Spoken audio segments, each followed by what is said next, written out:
Hello, everyone. It's a great honor to meet you all. I thank you from the bottom of my heart for responding to this invitation and taking time out of your busy schedules to attend this meeting. I have, with the help of my team, marched from Vancouver to Deep River, Ontario, over the course of the last 123 days. So the journey has been arduous, physically challenging,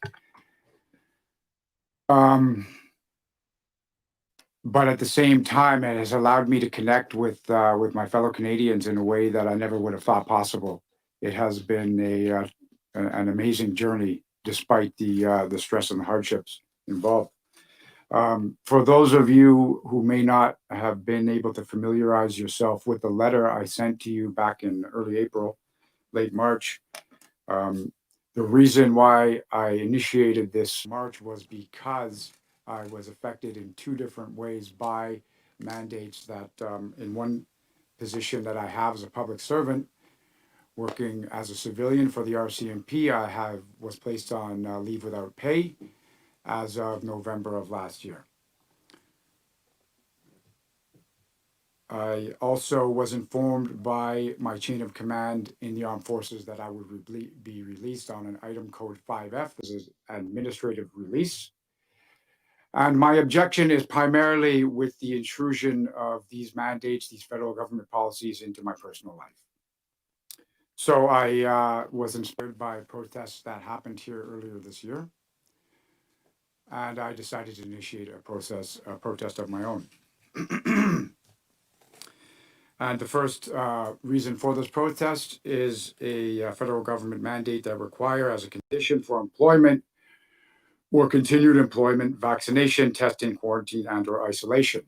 I have also taken it upon myself to speak on behalf of those in similar situations. And I am speaking for those folks in the federal government, and I must say in the corporate sector, who, because they were told they would lose their job or have their paycheck withheld, they had to accept something that they probably would not otherwise have done.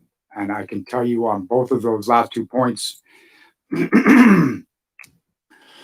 as somebody who has stepped forward to take up that on their behalf, the number of folks that I have met from Vancouver to Ontario who have come forward to say thank you for what you're doing.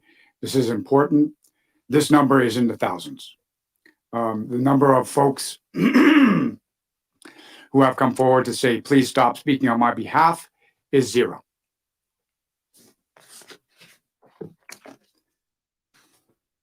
I was asked early on why I was going to go, what I was going to do when I got there. And I really had to think about that. And what I came up with is something called 3 R's equals R. Shortly, because of the changing situation with regards to the suspension of various restrictions, I'm going to allow, or I shouldn't say allow, I'm very thankful to have Dr. Alexander here to be able to speak on behalf of repealing mandates and his points of view, and be able to leverage his education on these matters to speak on repealing. And then I'm going to speak about reinstatement and restitution and how that all leads to repair. One thing that has jumped out at me since I've started this journey is the number of folks who have come to talk to me early on. Their issue is not so much with mandates anymore, it's their dissatisfaction with the federal government. They see it as intractable, inflexible, and unresponsive to their needs. So before I speak to, before I get Paul to start speaking on the repeal part, what I'm saying with these 3 R's, and you have them in front of you, is that if we are able to add these 3 R's together, it's going to equal repair. because there is a divide in this country I have never seen or experienced before, and I've only ever seen it in a war zone. So I would like for us to repair the divide that has been created by the imposition of these mandates and by the overall overbearing nature of some of the policies that have been pushed down on us.